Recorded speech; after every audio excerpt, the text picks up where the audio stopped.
I thought I wasn't going to have a show this week, but thanks to a listener, I'm chock full of information here. Stay tuned for Beer in Front. Sometimes the beer in front of you is the best one yet. This is Beer in Front. Every week I'll talk to people in and around the beer world and get their stories all about beer. That's Beer in Front, and it's coming up now. Welcome to episode 288 of Beer in Front. I'm your host, Dave Zalatoris, and Beer in Front is a charter member of the Beer Media Group. I mentioned last week I had nothing lined up for this week. I had no idea what I was going to do. Well, thankfully, Tyler from Reduceaholic reached out to Kevin over at Comma, and we hooked up. So look for that. That was a lot of fun. So Kevin Waltermire from Comma, he's coming up in a little bit. We talked about his THC beverage. I had Peggy review a couple of them on the show a couple months ago, so maybe I'll re-edit that and put that in there as well. But they have 3 different flavors. These are not seltzers. These are THC non-alcoholic beer. So that was a lot of fun talking to Kevin. And once again, I need to thank Tyler from Reduceaholic for getting this set up. Not sure where you're listening to this, but I know here in Chicago, it was cold over the weekend. We had some -10. That's a little chilly. I know a lot of places got hit with some snow, so hopefully everybody's all safe and sound and toasty warm, because, yeah, it wasn't a fun weekend here in most of the country.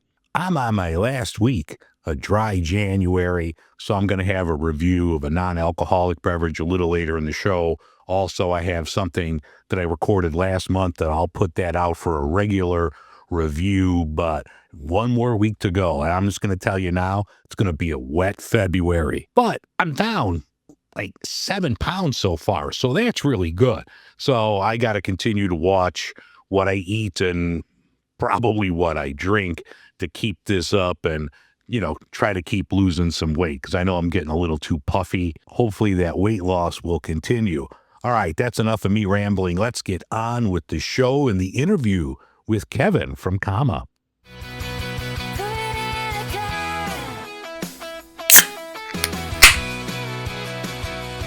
Not going to have a lot of beer and beverage news this week. I talked a lot with Rod J over on the Midwest Beer Show over on YouTube, so you could check that out for some more news. But here's what I came up with for the week. I saw over on the Brewers Association website that there's a bipartisan bill that's out there, both sides of the aisle.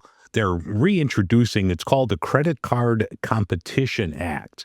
And what this is going to do, if it passes, that it's going to lower the cost on businesses that use a swipe credit card system. Now, I guess this came out before, in like 15, 16 years ago, which reduced costs for people that use debit cards. But for credit cards, it's like a $17 billion a year industry. And that's money that could be in the pockets of small businesses like, breweries. So what this bill is going to do is offer some alternatives and different companies out there. I guess there's really only like 2 companies that have 80% of the credit card business. So I guess if there's more companies, that's going to be, hopefully reduce costs and competition to lower cost for small businesses. So keep an eye out on that. That's going through Congress now, and that's, going to be a good thing for small businesses, not just breweries. Allagash is coming out with a new one. This is a Maine blueberry ale. This looks really cool. I'm a big fan of Maine blueberries, so this is going to be an ale with blueberries, and they're going to use a touch of grape skin for color. 5%, that should be coming out in the spring. So if you're a fan of Allagash and fruit beers, you can look for Maine Blueberry Ale. Boulevard Brewing, they're coming out. I'm surprised no one's done this before, because these things are so popular. Dubai-style chocolate. That's everywhere now. But Boulevard's going to come out with, later this week, a Dubai-style chocolate ale. So it's going to be 13.5%. That should be pretty interesting. You know, it looks like from what I'm reading over on my Brew Buzz about this, it's only going to be available at the beer hall and on sale in the gift shop. So if you're local to Boulevard and you're a fan of Dubai style chocolate, you got to check that out later on this week. Some of you might need to propose to your loved one on Valentine's Day. Well, Buzzballs is making things easier for you. They got a 9-carat pink ring to go with their pink lemon squeezy cocktail. You could bid on this. That's valued at $35,000. So if your loved one is a fan of Buzzballs and you need to propose, you could check that out and maybe get you a Buzzballs diamond engagement ring. What looks really cool from Firestone Walker, they released information on their 2026 Invitational. That's going to be on Memorial Day weekend. That's my birthday. Look at that. If you want to get tickets, you can head over to firestonewalker.com. Tickets are going to go on sale on February 4th, but the lineup of beers and breweries that they're going to have is absolutely phenomenal. Just a killer lineup. I'm not going to read them all to you here because we could be on all day, but some of the breweries here, I'll just read off some of the local ones here and some other ones of note, but Three Floyds is going to be there. You're going to have Barifico Italiano. Sign me up for that. Boulevard's going to be there. You're going to have Gigantic, Half Acre, Hill Farmstead, North Park in San Diego, Other Half, Revolution. You're going to have Russian River, Sierra Nevada Side Project, many, many more. So if you're in California, if you got vacation that week, you got to head over to Firestone Walker's 2026 Invitational.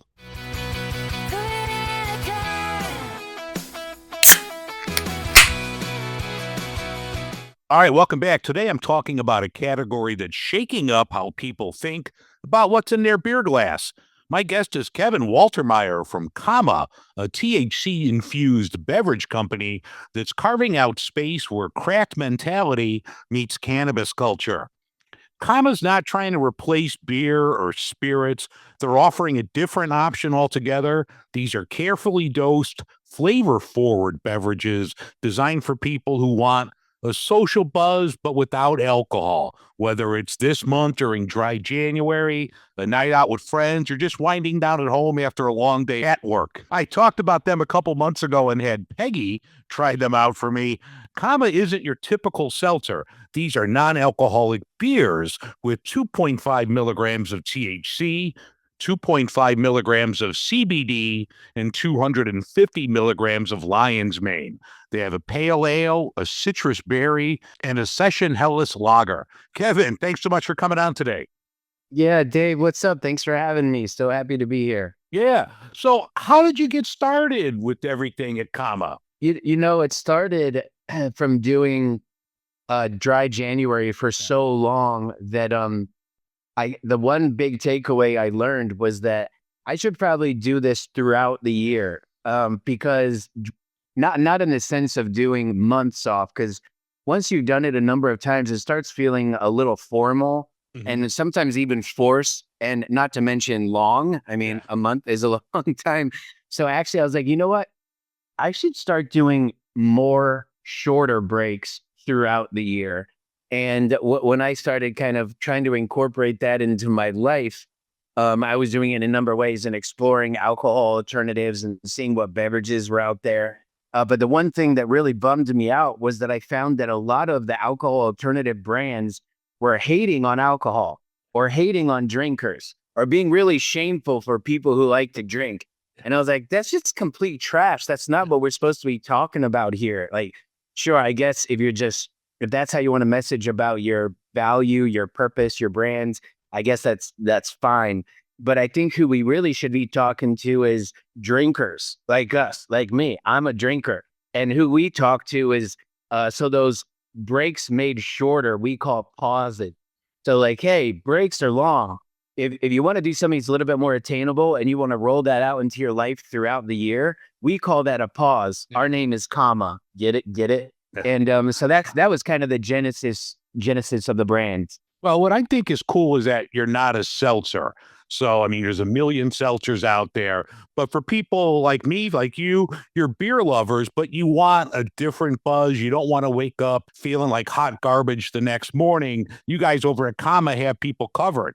Was the NA beer aspect something you always set out to accomplish? Yeah, I mean, I guess when they started getting serious about what the format would be, I mean, I drink a lot of wine too.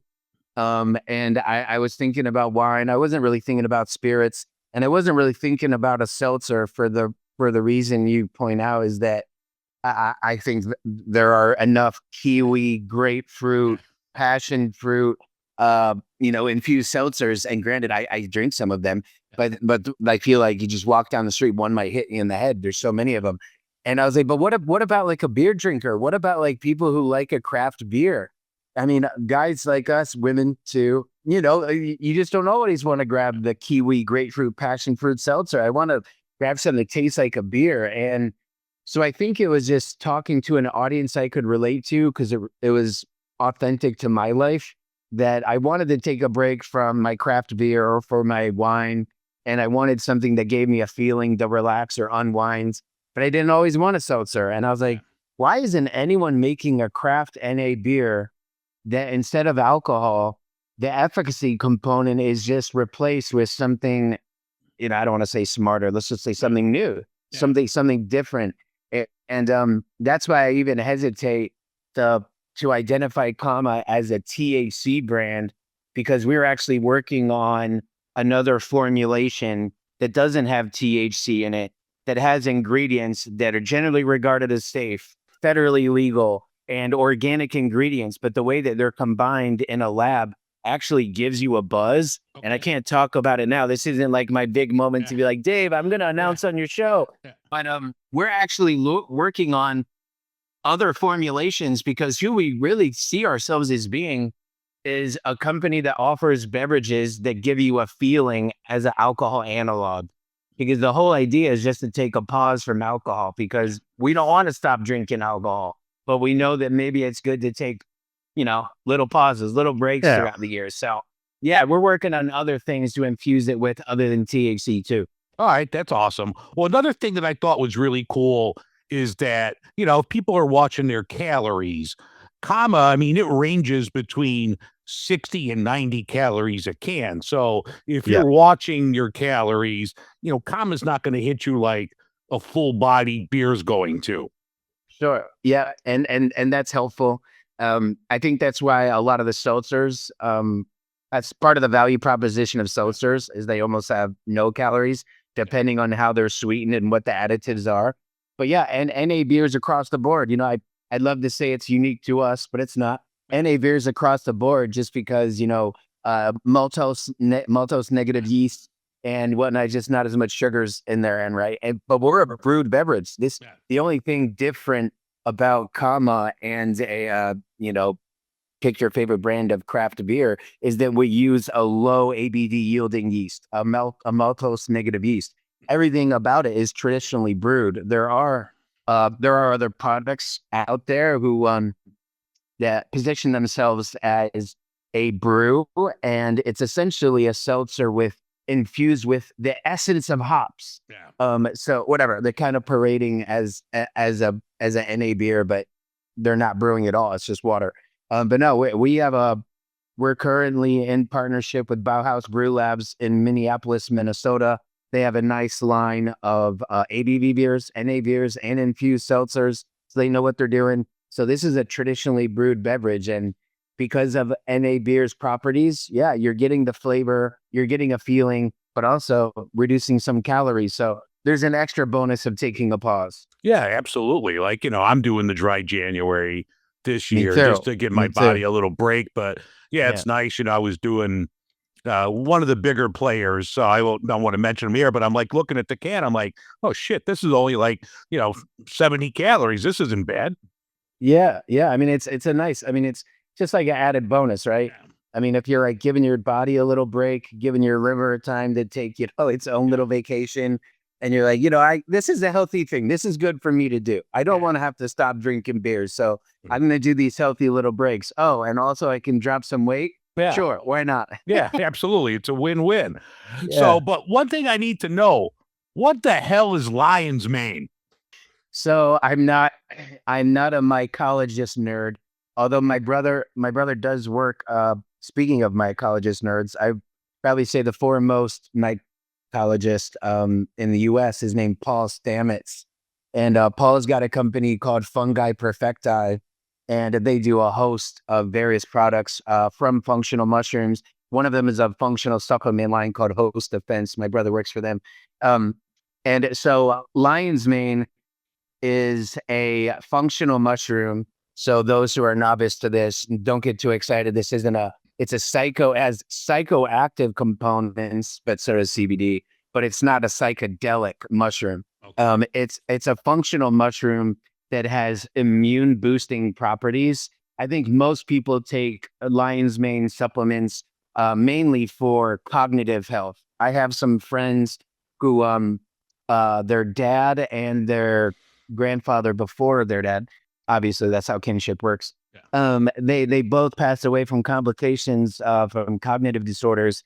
They did some gene testing and found that they had a gene mutation and they were predisposed to genetic disorders, cognitive disorders.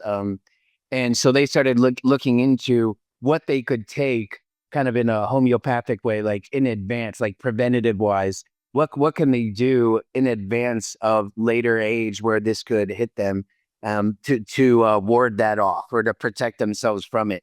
And functional mushrooms, lion's mane in particular, has been used for thousands of years in the East, especially the Far East, Asia, for all sorts of immune boosting and health benefits. And lion's mane in particular is great for cognitive health. And because of its cognitive health properties, it's partly because the molecule within it has a bioavailability that the body absorbs, and the way that it's felt or experienced isn't just like this or intangible health benefit. It's actually something that kind of triggers some brain activity. I think a lot of people call it focus or being on it. So that's partly why we put some lion's mane extract. So for those at home that are like, oh my God, mushrooms I don't like the earthy, like musky, like terrible taste of mushrooms. This is an extract from a lion's mane. So it actually doesn't impact the flavor of Kama beers at all. But the reason why we put lion's mane as a part of our formulation is that we didn't just want the efficacy to feel like THC. There are so many ways of getting stoned or getting high or consuming THC. And I think those of us who are listening to this or have consumed THC, it's a relatable feeling. We know what that feels like. That's partly why we put THC in it. It's because we weren't enough to educate about it. Like everyone knows what THC feels like. If you like it, here you go. It's a craft beer too. We hope you enjoy it. But we put the lion's mane in there because it actually does add a little bit of brain activity. I'm not going to say energy because that's not what it's about. It's more about like just being on it, because we didn't want people just to drink a couple of Kamas or a few and just feel stoned. We wanted people to feel more social, because the whole idea is to be an alcohol analog. So maybe you want to be out. Maybe you want to have a little bit more confidence. Maybe you want to feel a little more social, just all those things. And we thought that adding something to the 1-to-1 of THC CBD, adding something that gave you just a little more pep, especially just in your brain, so you kind of felt on it instead of like dreamy and stoned. That was the idea. So that's why we did it. It's completely healthy, highly researched, immune boosting, healthy, and also gives you like a little more like awareness. So it wakes you up a little bit. And no lions were actually killed in the making of lion's mane, right? No lion's mane were hurt, injured, or even tested upon. Simba is good. Yeah. We don't want to get PETA upset with us here. No. So for people that are looking to pick up Kama, where can they get it at? Yeah, I mean, we sell direct to consumer on our website, enjoykama.com. And depending on where people are located in the audience who are listening, we have a local, actually, you know what? My local Chicago distributor My man's name is Joey Carbonara Sauce. I just call him Sauce. His distributorship is Next Level Distributors, and he's based in Chicago. And there's a list of places that were available. And he said, you know what, that'd be an easy answer is Garfield's. So I guess there's a number of Garfields in the area, right? And in addition to that, we're in markets in the South. We're Generation NA with the great partners with those guys in West Lafayette. We're available at Killjoy in Nashville, Tennessee. We've partnered with a lot of the alcohol alternative bottle shops, the independent bottle shops that sell a lot of alcohol alternative products and infused products, functional products, because these are the people that have really enabled this category to thrive. So if you live in a market that has an alcohol alternative bottle shop, hit them up. More than likely they carry Kama. And if they don't, ask them about it. We'd love to take on new partners. So yeah, enjoy Kama.com. Locally in Chicago, Garfield's, a number of other places. I don't have the whole list in front of me, but also reach out to, if you're a member of the audience listening and you're interested in this lifestyle, in this movement, and want to help out, these small brands that are helping to deliver quality products to the market, find your local alcohol alternative bottle shop, go in, see what they have, ask for other products you might be interested in, but spend your dollars there. It would really help.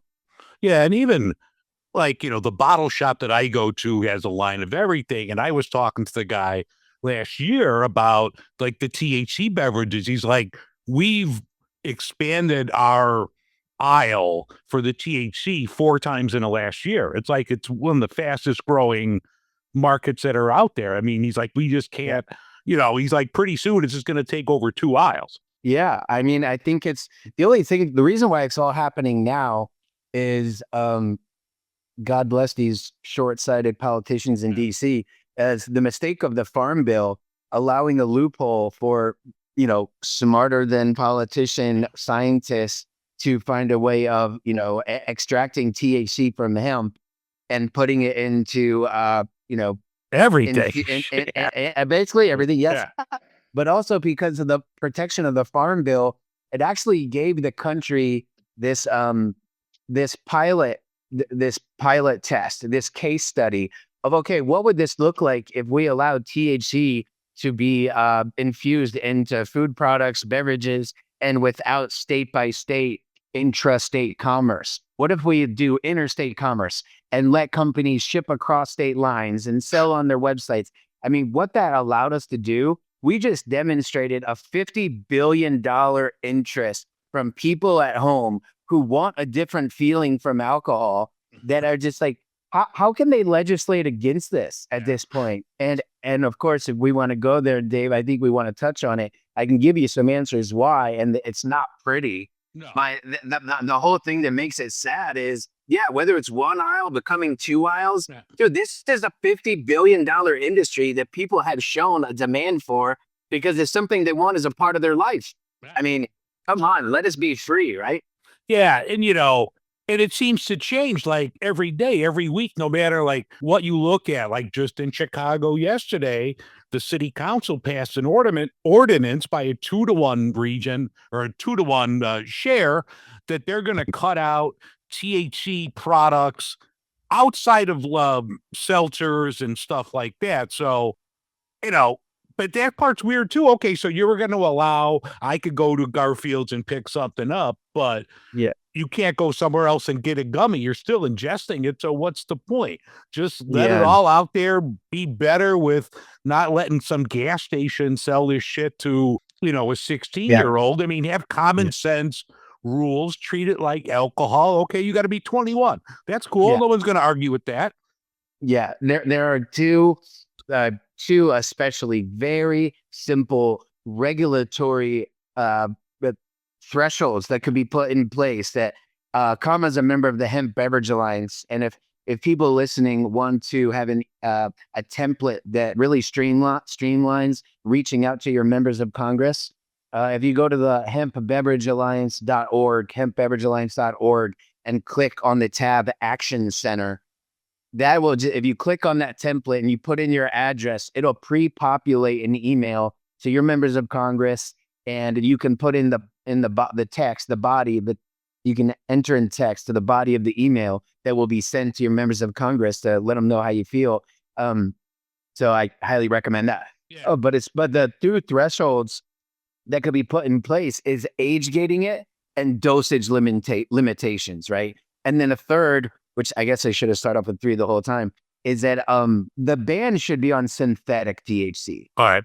If you're talking about organic, no, I'm not saying USDA organic. I'm not saying like organically raised soil. I'm saying authentic, naturally occurring organic THC extracted from hemp or cannabis, like it's Delta 9, right? A lot of Delta 8s and other derivatives are just synthetic THCs that aren't as healthy. They aren't going through the same quality control steps that a lot of quality brands go through. So instead of putting a ban across this, age gate it, make it 21 and over. Alcohol is, I mean, if alcohol was 18, I would say 18, right?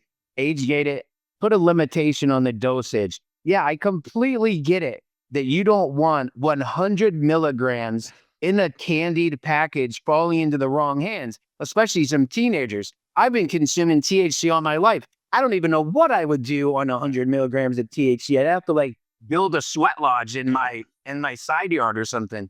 But age gate, limiting dosage to something reasonable. A lot of people think that cannabis has done this in a lot of states. A reasonable dosage per however it's being consumed is 10 milligrams, and some people are pushing for 5, but something that's reasonable. Yeah. So age gate, limit dosage, and get rid of the synthetic THC.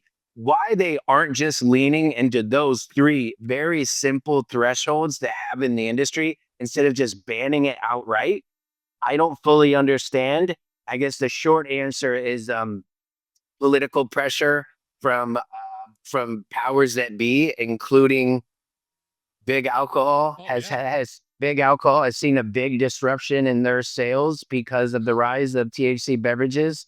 And I mean, look, if these guys who are in big alcohol are savvy CEOs, they get paid fabulously, they run huge organizations, then why don't they just jump in, identify good operators who are making quality products and cut a joint venture with them, or buy their brand, or bring them on board into their portfolio. Just like start participating. Yeah. Stop acting like there isn't demonstrated demand in this. So it's all clearly frustrating. Obviously, I could go on for days. Yeah, but you even have big alcohol is definitely pushing against this. But you see, because the market's so good, craft brewers are now getting into this, and they're coming out with a line of THC stuff. So it's not just, it's going to hurt everybody outside of, big alcohol and the lobbyists. I mean, the only ones making money are the lobbyists and the lawyers in this whole thing. Yeah. They're upset that the dollars are going into different pockets, right? And instead of, here we are, a representative democracy, right? Federal republic. The people are demonstrating what they'd like, and they're demonstrating it by how they're spending their money. And instead of having legislation in place that's aligning with public demand and public interest and what people are choosing to be a part of their lifestyle, there are all of these outside forces that are really contributing to it. So that whole thing, I know, like, it's a tough political climate right now, even outside of this micro topic, for a lot of reasons, domestically and abroad. So I don't want to go down that rabbit hole and bring people down. It is what it is. I think the answer is to take action and let your voice be heard. And I think visiting hempbeveragealliance.org, going to the Action Center, let your representatives know how you feel. Yeah, and I'll include the link in the show notes so you could definitely check that out. I know I follow them over on LinkedIn, so they always put out a lot of good information if you're interested in, learning more about the topic. But back to Kama. Now, you've got 3 flavors that we talked about earlier. What else do you have in the works besides the thing you can't break today? Yeah. We're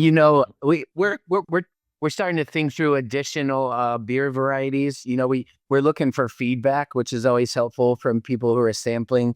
We wanted we started with the summer pale because it's tends to be what I enjoy, and I think the I think the trend of the double IPA thing is look, I mean, I'm not trying to hate too much here, but I think maybe this is like everything IPA, double IPA, heavy IPAs. I was like, you know what? I like a hop, but you know what I like is a lighter citrus hop. So we wanted to do a summer pale for hop fans and for that type of palate, but we didn't really want to do something that much heavier to begin with because we wanted to hear feedback. But we're thinking about doing a West Coast IPA, and we are considering a hazy or a West Coast IPA, and I think we're still debating between the two. But we don't think we're going to do anything heavier than that because we think that palate is more aligned with the THC experience. That being said, if we get a ton of feedback, like, no, just do it, double IPA, I'm like, all right, you want that type of flavor? Yeah, so we're exploring a West Coast IPA instead of a hazy because I think West Coast IPA is kind of picking up steam as far as interest. We had a Hellas for people who just like pounding more of like your yellow beer, domestic tasting beer, more of just straightforward lager. And the citrus berry refresher is actually a sour beer base that has some whole fruit extract in it. And that's for people who like a little bit more of like a lambic or something with more of a fruit flavor, or for the seltzer palate, because, we wanted to speak to that audience too. So we're considering whether to go West Coast IPA, maybe hazy. At one point we were deciding, there's not a lot of dark beers in the market that are infused. So we were deciding between a porter and a stout, and we kind of had our eyes of doing something kind of like something similar to a Guinness. Yeah. Not ripping them off, of course. But what we're really doing in addition to the beer varieties is getting this messaging out about taking pauses. And we know pauses isn't unique to beer drinkers. So eventually what we're looking at doing is launching a wine. Okay, cool. Just for a different palate, for people who like, hey, like I like beer, but I drink more wine. And because we feel like if we're being honest to who we are as a company, as a people, and as a brand, if our whole messaging is, look, our tagline is enjoy your pause, right? And the enjoy part of it is that we have an efficacy because it's infused. You feel something. And there are great craft NA beers out there. I drink some, but I find myself often missing a feeling. And so that's why we say enjoy your pause, because you get a feeling out of it. So if we're being true to ourselves about taking pauses, we feel like we should offer products to audiences outside of craft beer. So we've got our eye on wine, but that's coming down the line a little bit. Right now, we're still focused on getting feedback from our consumers about what varieties they'd like to see, continually improving our recipes.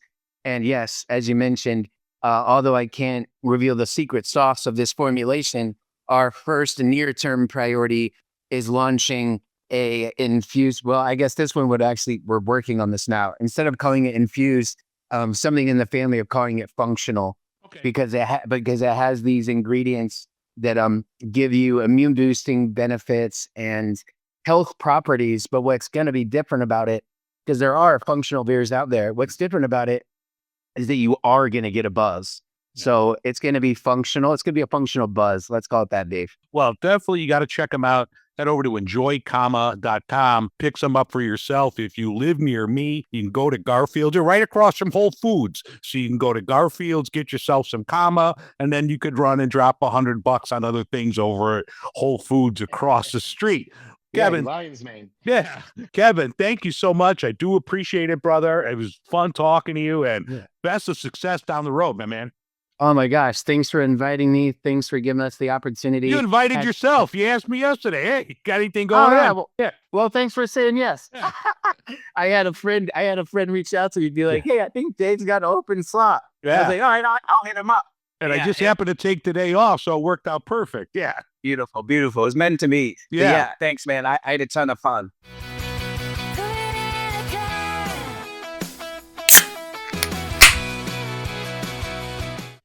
All right, the non-alcoholic beer in front I'm having today is from Best Day Brewing.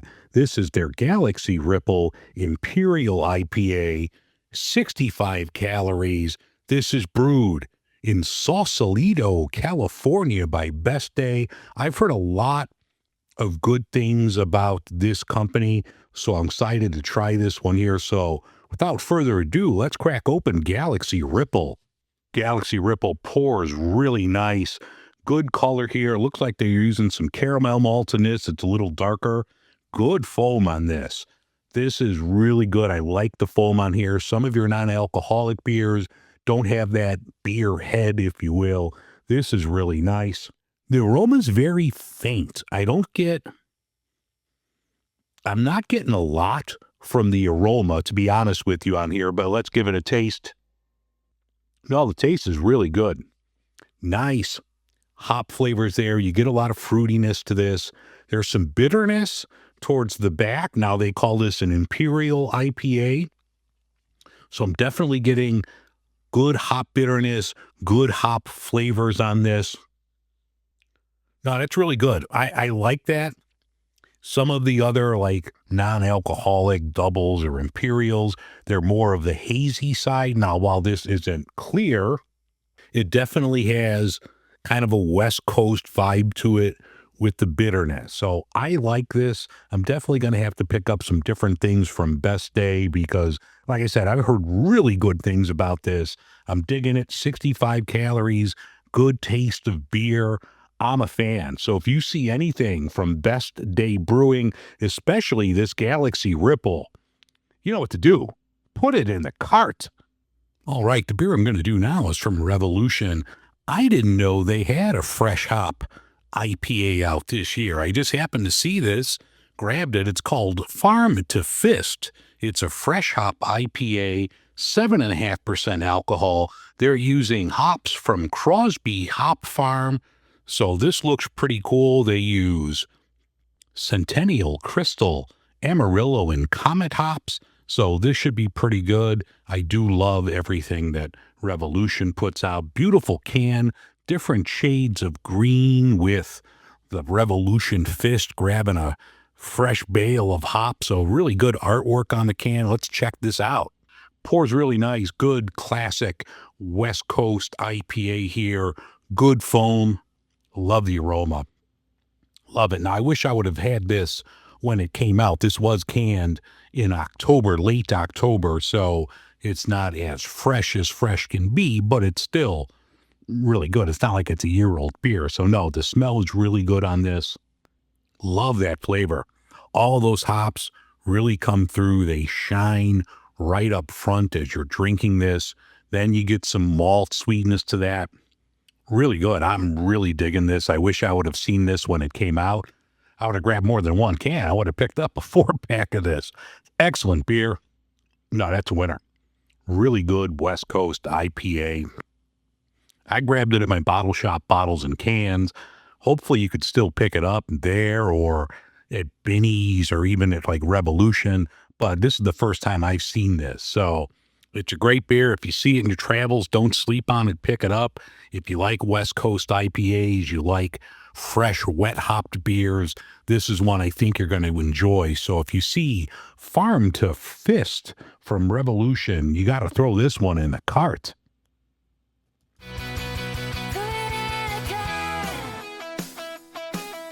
All right, that's going to wrap things up for this edition of Beer in Front. I thank you so very much for listening.